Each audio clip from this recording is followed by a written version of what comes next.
محمد نبینا بنور ہدینا۔ رسول اللہ سے محبت کرنے کا ایک تقاضا یہ بھی ہے کہ آپ صلی اللہ علیہ وسلم کو اذیت نہ دی جائے، آپ کو ہر تکلیف سے بچایا جائے۔ رب العزت نے مسلمانوں کو یہ حکم دیا سورہ الاحزاب کی آیت نمبر 53 میں، یا ایھا الذین آمنوا لا تدخلوا بیوت النبی الا ان یؤذن لکم الی طعام غیر ناظرین اناہ ولکن اذا دعیتم فادخلوا فَإِذَا طَعِمْتُمْ فَانْتَشِرُوا وَلَا مُسْتَأْنِسِينَ لِحَدِيثٍ إِنَّ ذَلِكُمْ كَانَ يُؤْذِي النَّبِيَّ فَيَسْتَحْيِي مِنْكُمْ وَاللَّهُ لَا يَسْتَحْيِي مِنَ الْحَقِّ وَإِذَا سَأَلْتُمُوهُنَّ مَتَاعًا فَاسْأَلُوهُنَّ مِنْ وَرَاءِ حِجَابٍ ذَلِكُمْ أَطْهَرُ لِقُلُوبِكُمْ وَقُلُوبِهِنْ وَمَا كَانَ لَكُمْ أَن تُؤْذُوا رَسُولَ اللَّهِ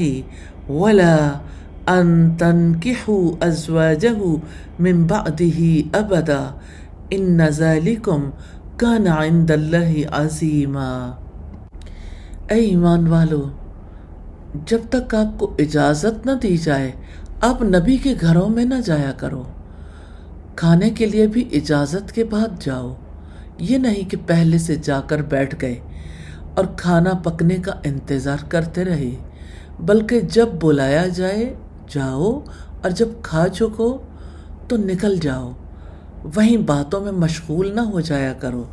نبی کو تمہاری یہ حرکت ناگوار گزرتی ہے لیکن وہ لحاظ کر جاتے ہیں، اور اللہ تعالی حق کے بیان میں کسی کا لحاظ نہیں کرتا۔ جب تم نبی کی بیویوں سے کوئی چیز طلب کرو تو پردے کے پیچھے سے طلب کرو، تمہارے اور ان کے دلوں کی کامل پاکیزگی یہی ہے۔ نہ تمہیں یہ جائز ہے کہ تم اللہ کے رسول کو تکلیف دو، اور نہ تمہارے لیے یہ حلال ہے کہ آپ کے بعد کسی وقت بھی آپ کی بیویوں سے نکاح کرو۔ یاد رکھو اللہ تعالیٰ کے نزدیک یہ بہت بڑا گناہ ہے۔ اور سورہ الاحزاب کی آیت نمبر 57 میں فرمایا، جو لوگ اللہ اور اس کے رسول کو ایذا دیتے ہیں ان پر دنیا اور آخرت میں اللہ تعالیٰ کی پھٹکار ہے اور ان کے لیے نہایت ذلیل کرنے والا عذاب ہے۔ یہاں سوال یہ پیدا ہوتا ہے، ایذا پہنچانے کا مطلب کیا ہے؟ آپ کو جھوٹا قرار دینا، شاعر قرار دینا، جادوگر کہنا، آپ کے اصحاب کو برا بھلا کہنا، آپ کی لائی ہوئی شریعت میں تبدیلی کرنا، ایسے کام ایجاد کرنا جو پہلے موجود نہیں تھے، یہ سب رسول اللہ کو اذیت پہنچانے کا ذریعہ ہیں۔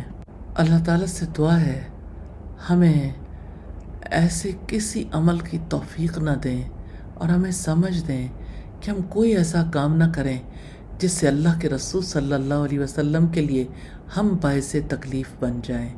آمین ثم آمین۔ محمد نبینا بنور ہدینا۔